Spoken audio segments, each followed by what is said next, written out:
Hello बच्चों, let's see the question. So the question says stability as one of the properties of genetic material was very evident in. बात करें बेटा हम लोग Griffith experiment के बारे में, तो क्या कंडीशन थी? ग्रिफिथ ने जो एक्सपेरिमेंट किया था बेटा, इसने क्या था?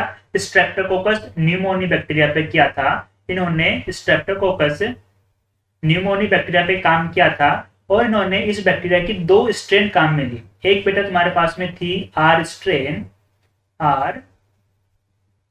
स्ट्रेन, दूसरी उन्होंने काम में ली थी एस स्ट्रेन। कौन सी थी? S strain. क्लियर? अब बेटा हम लोग जानते हैं कि जो आर स्ट्रेन थी वो कैसी थी? नॉन पैथोजेनिक थी, जबकि एस स्ट्रेन क्या थी? पैथोजेनिक इन नेचर थी। उन्होंने क्या एक्सपेरिमेंट परफॉर्म किया? उन्होंने क्या किया कि हीट किल्ड एस स्ट्रेन ली, हीट किल्ड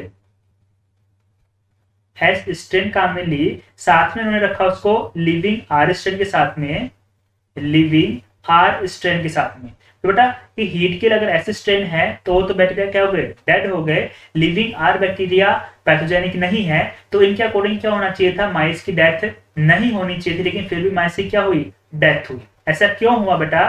क्योंकि हीट किल्ड बैक्टीरिया में बैक्टीरिया की तो डेथ हो गई, लेकिन उसका जो जेनेटिक मटेरियल था वो क्या था? काफी स्टेबल था, वो अभी भी सर्वाइव कर रहा था। और इसी जेनेटिक मटेरियल ने जो आर स्ट्रेन का बैक्टीरिया था उसको कन्वर्ट किया एस स्ट्रेन के अंदर, और जैसे ही आर स्ट्रेन एस में कन्वर्ट हुआ बेटा, बैक्टीरिया क्या हो गई?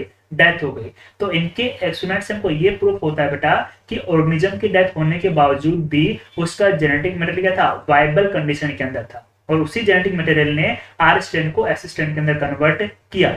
इसी एक्सपेरिमेंट को बेटा हम लोग क्या बोलते हैं? ग्रिफिथ्स ट्रांसफॉर्मिंग प्रिंसिपल भी कहा जाता है। So according to this our correct answer will be option A. Best of luck.